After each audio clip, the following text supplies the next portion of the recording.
Hey there everyone, welcome back to Jason Explains Things. I have an awesome installment in the old Dodge series for you today. We're gonna get started with, I am doing a full front suspension rebuild on this 87 Dodge Ram D150, and I've got an entire table of parts to show you. Okay everyone, here are the spoils of my online shopping conquest. So we have new coil springs seats, Pitman arm, bump stops, stabilizer bar bushings, upper and lower control arm bushings, ball joints, and inner and outer tie rod ends. I went with all Moog parts. I'm not sponsored by Moog or any store or anything like that, but with all the research I did, Moog makes the best OEM replacement stuff that will last another 30 years like the original stuff. All right, over here I have a whole table of tools. Since we're going to be doing so many different things to this truck, I'm not sure this is every single tool you're going to need, but it's going to be most of them.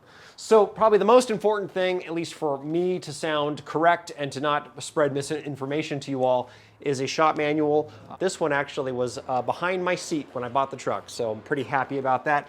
Chapter 10, all about suspension. It's pretty thorough, pretty happy about that. So obviously standard sockets and wrenches, penetrating oil, synthetic grease, maybe a little bit of brake grease, pry bars, breaker bars, a tie rod fork. Not sure we're going to need this or not. I have this from actually doing tie rods on the Beetle. That was one of the first DIY things I did on that car. So you're not necessarily going to need one of these. You can do it with a breaker bar and a ratchet, but if you have an impact wrench, either pneumatic or battery powered, you know, go ahead and cheat. I won't judge you. Yeah, we're gonna need this. I can pretty much guarantee you we're gonna need that.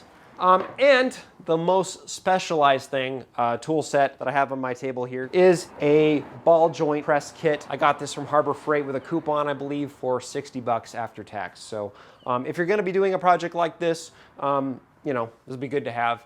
I have seen videos on YouTube where people do what we're gonna be doing, but don't have that. They just have like a big socket and a C-clamp, and there are many ways to skin a cat, but this is how I've chosen to skin the cat we're skinning. No cats were harmed in the making of this video. All right, as you can see, I already got started a little bit. Got the truck up here on jack stands, got the front wheels off, got the back wheels chucked. After a really brief cleaning, I went ahead and sprayed all of the different bolts with penetrating oil. Also, try not to get penetrating oil on your brake rotors and pads. I did do that by accident, quickly, just a little bit, and I quickly went and got some brake cleaner and cleaned that off, so. Get on with it. Yes, get on with it! I'm stalling, aren't I? I probably should get to work.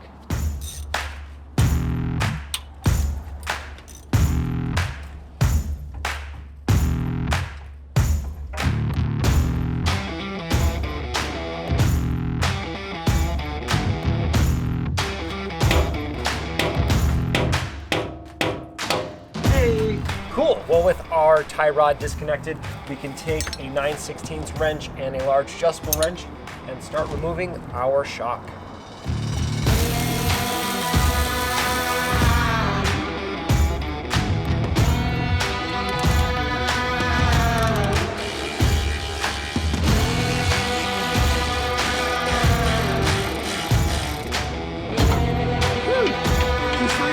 All right, my friends, the next step is to disconnect the upper control arm ball joint from the knuckle.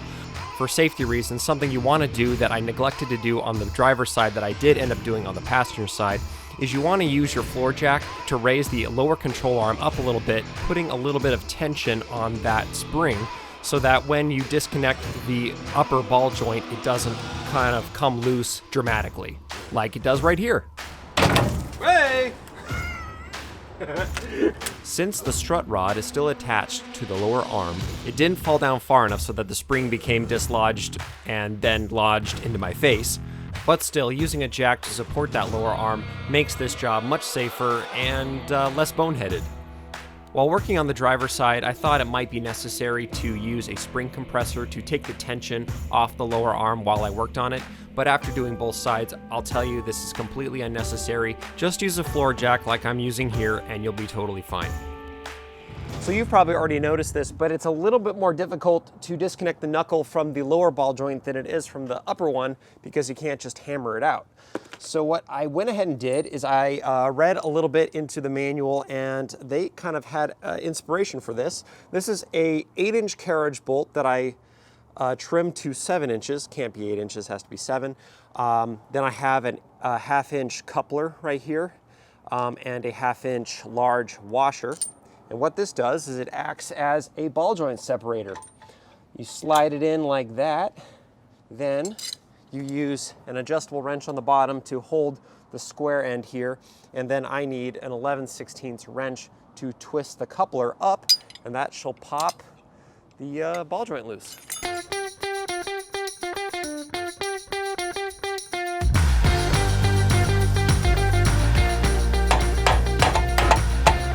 Whoa! There it goes. Hey, that worked great. Oh.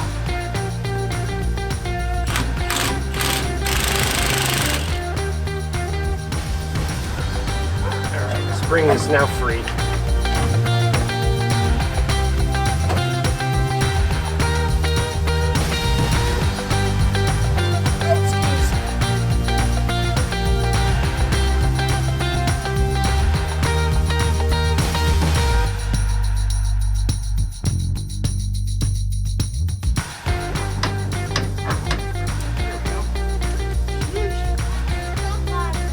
Stuck on there pretty good, you're right. There it goes.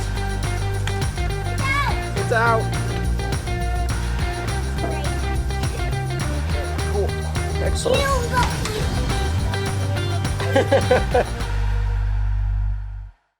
All right, my friends, I've done a little bit of cleaning of our lower and our upper control arm, kind of tried to degrease them a little bit. Use the pressure washer and some engine degreaser to clean these up. Want to show you here, it is definitely good we're doing this. Obviously, you can take a look at these bushings, they're terrible. The ball joints, pretty bad, pretty darn bad. They're not supposed to be so floppy. So we're gonna fix that. Beyond just replacing the ball joints and bushings, I'm gonna go ahead and go through the trouble of removing all of the surface rust from these, especially the upper one. It was really, really rusty. It still is. You can see all this rust in this channel here. I'm gonna remove that with a wire wheel and some navel jelly, some rust reformer stuff. And then I'm gonna paint these as well.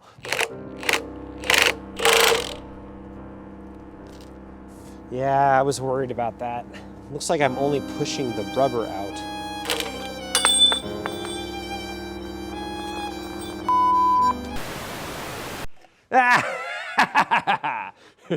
I got it out. Don't worry, I will show you exactly how I did it. I tried the ball joint press, that didn't work, although it did work in a way. Later, I'll show you that. I was able to go to the hardware store again and buy some more long nuts and bolts and use components from the ball joint press and an impact wrench to remove this in like a minute once I figured out what I was doing. All right, let's do the other side. I'll show you exactly how to do it. All right, so first thing I needed was this 8-inch hex bolt from the hardware store and a couple large washers.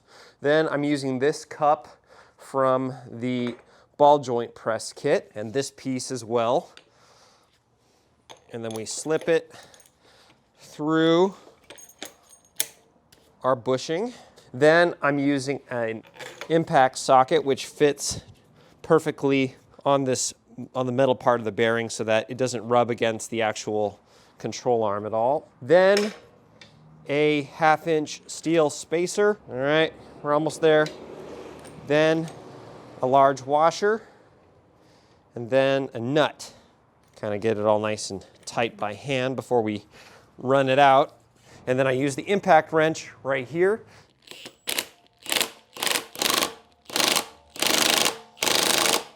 Oh yeah.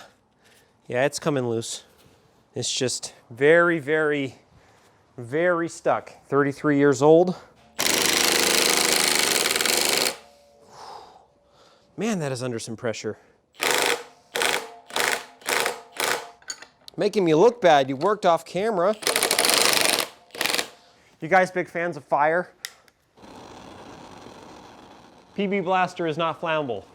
I've discovered this. Do I have a smoke detector in here?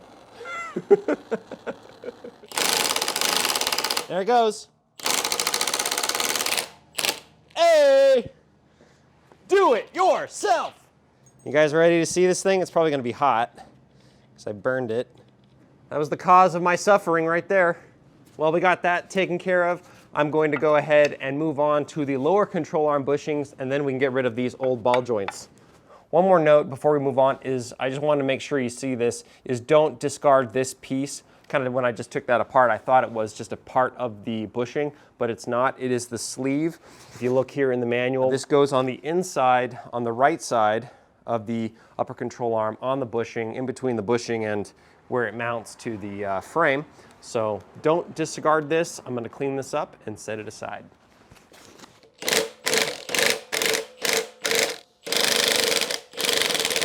There it goes. Okay, let's go ahead and use this ball joint tool, kind of what it's designed for.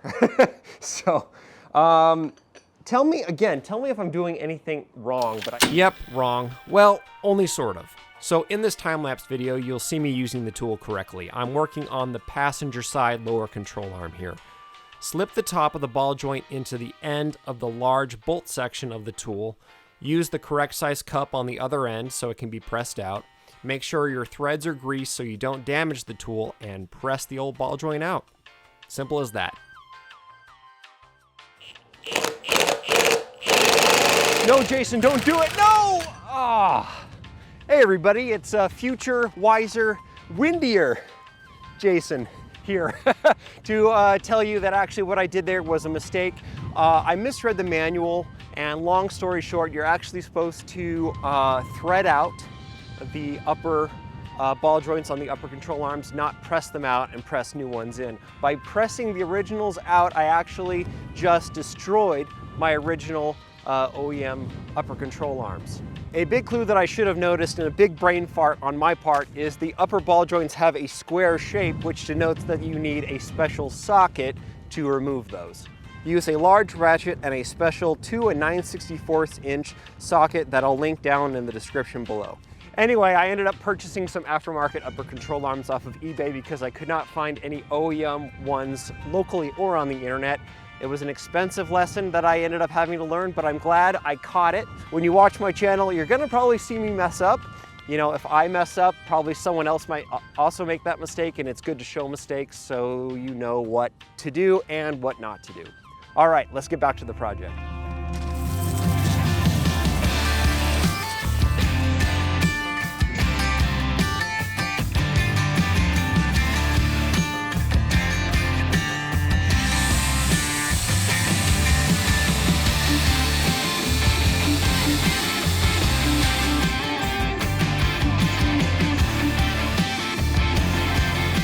All right, after a substantial amount of work and time, our upper and our lower arms here are ready for paint. Again, this is probably something that a shop would not have gone through all the trouble of doing. It was a lot of work, I'm not gonna lie. Let's paint these.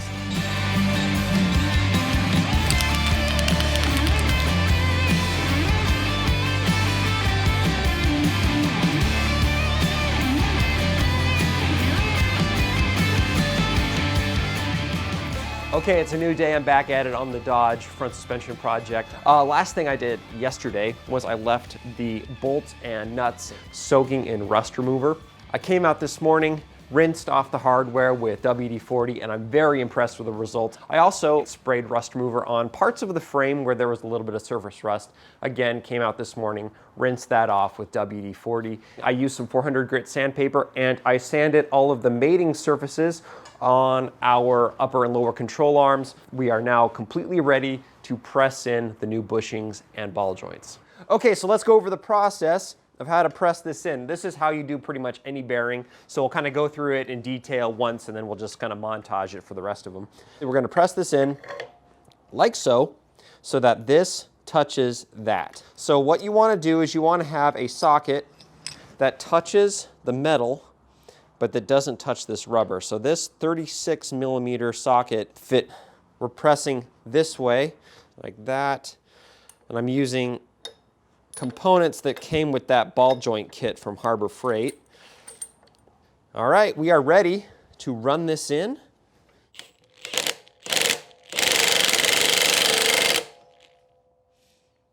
Almost there.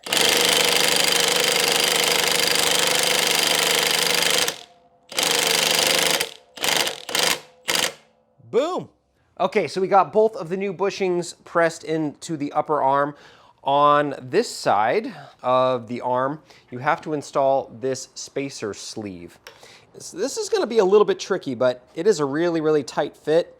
I'm going to try to get it on there as straight as possible to make sure it is as straight as can be. And then the only thing I have in my shop that actually is going to do this job correctly, and I feel kind of lucky about it, is this C-clamp fits perfectly where it presses in on the lip here, but it doesn't interfere with the bushing and the rubber underneath it. So wish me luck. Ooh, is it pushing it out now? I feel like I'm pushing it out.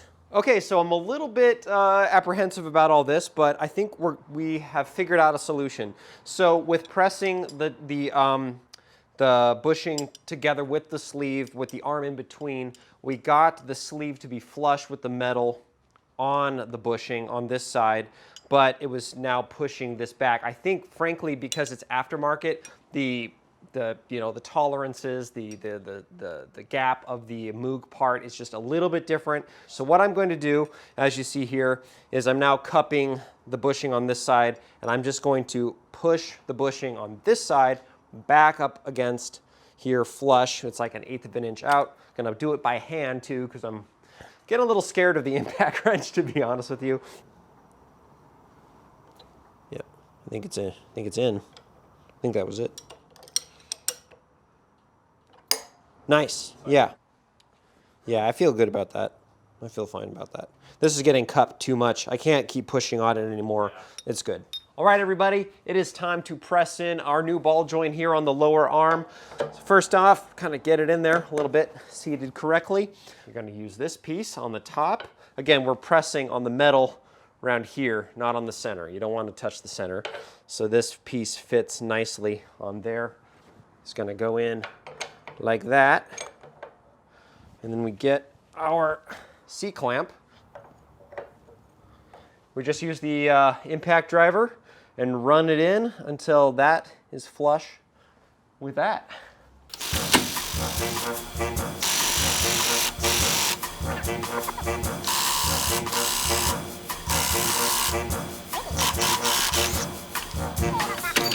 So beautiful.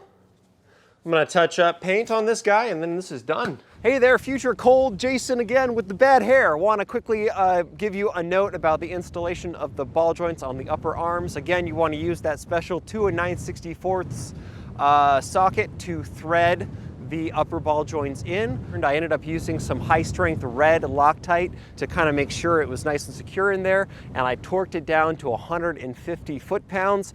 And that's all you have to do. Easy as that. So now we can start assembly of the driver's side. Once that's done, we can do side 2. And then once that's done, then we can take care of the center link and tie rods. All right, let's do it.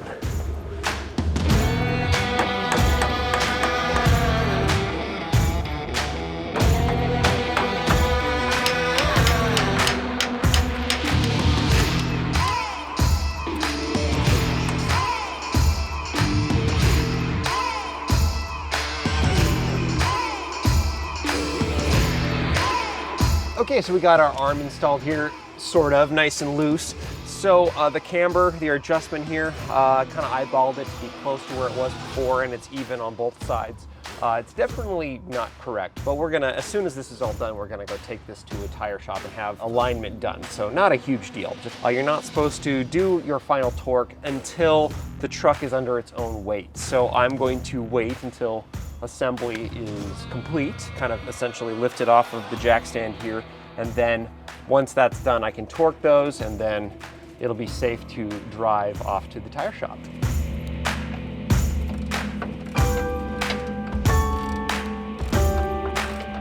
Okay, time to put our spring in. The bottom of the spring goes right in that little channel right there. Okay, a couple important notes before we move on. I actually moved the jack over onto this side so I can raise and lower it from this side. There's just a little bit of tension on this right now to keep that spring in place. You can see that the spring is in that little notch channel in the lower arm, so it's in the right place. It's seated nicely on the top. This is now the time that you want your brake caliper to be over on this side towards the back of the truck, not towards the front, because you're gonna have to have your brake cable routed this way.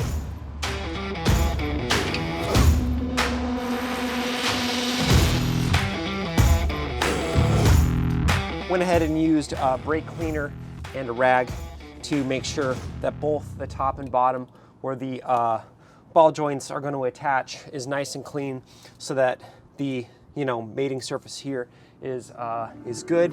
And so now we can kind of attach them both. I have the nuts over to the side here. I'll put it together.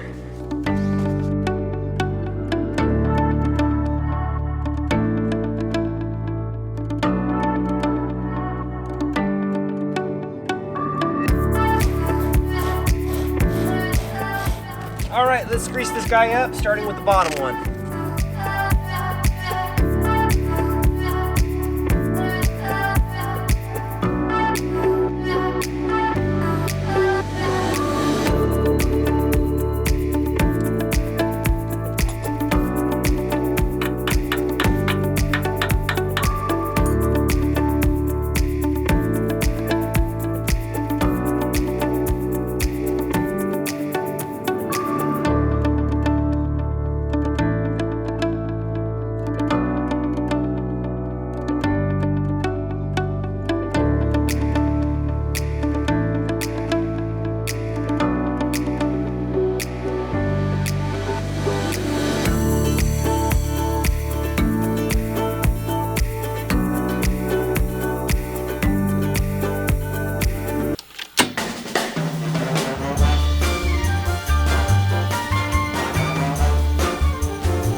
Okay, we are almost done, my friends. We are almost done with this Dodge project. I am super pumped about it. I cannot wait to drive it around and feel the difference.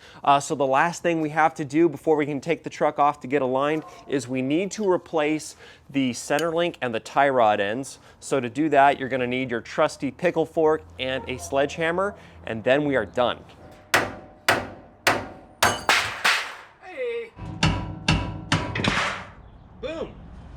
Here is the new Moog center link. These joints here are super worn out, super floppy, and they're not supposed to be that floppy. So yeah, I'm a little bit nervous about mixing things up. So I've gone ahead and I've marked everything already so that I don't. I got a big P for passenger side, a big D for driver side here. Did a mark here for this side is the driver's side, so I don't, flop it by accident. And then I have a mark here on the sleeve, on the tie rod sleeve for the driver's side as well, to say this is the driver's side tie rod. And then also on each end, I have little marks with a file to say this is the outside. Everything will be put back together correctly for sure. The other thing is I have the new Moog idler arm drawing. It was a new old stock part. Came in a really, really old looking box, which is kind of cool. So I have that over on the rack drying because it actually did not really have any paint and it was already a little bit surface rusted. So once that's dry, I can put that in and then I can install the new center link. Our new idler arm over here on the passenger side is installed and torqued. Our Pitman arm over here is in perfect condition. I just went ahead and cleaned it. So now we can slide our beautiful new center link into place. Pitman arm side. On the passenger side, we'll move our idler arm into place. Just right there. Cool. Let's go ahead and torque this to spec. Okay, time to clean up our tie rod sleeves and disassemble and put the new ends on. Before I do that, I made some notes about the measurements to put this back together. Again, I'm gonna go get it realigned, but I wanna try to get it as close as possible. Well, with all this information now accounted for, I can now go ahead and disassemble each tie rod, clean up the sleeve, paint it, and put the new ends on, and then we are done.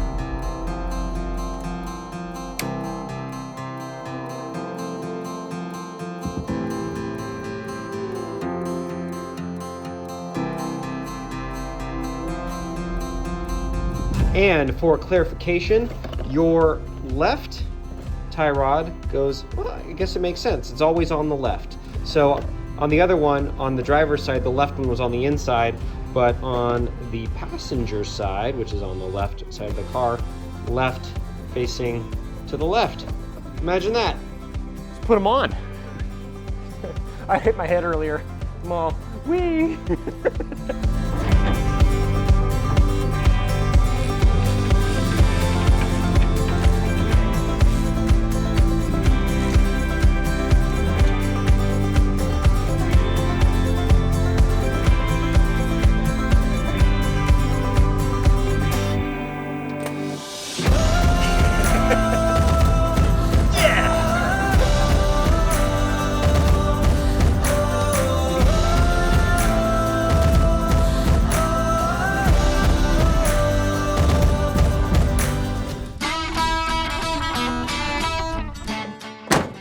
Well, it took a little longer than I originally planned, but the end result is still better than I could have imagined. This truck feels decades newer driving around, better than I've ever experienced it while I've owned it for the past several years. I am super happy with the result. The steering is more precise, it's quieter, the clunk sounds are gone, smooth. I absolutely love it. So yeah, this project was definitely a little challenging for me, but something I think is totally doable for an average guy like myself.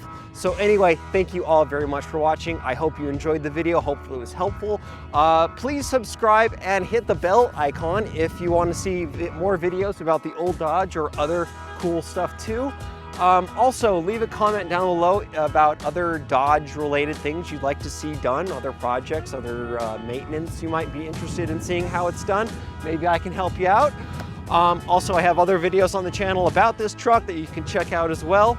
Oh, and you can follow Jason Explains Things on Facebook and Instagram. And not Twitter, because I don't like Twitter very much at all. Anyway, that's it. I'll see you guys next time, and don't forget, do it yourself.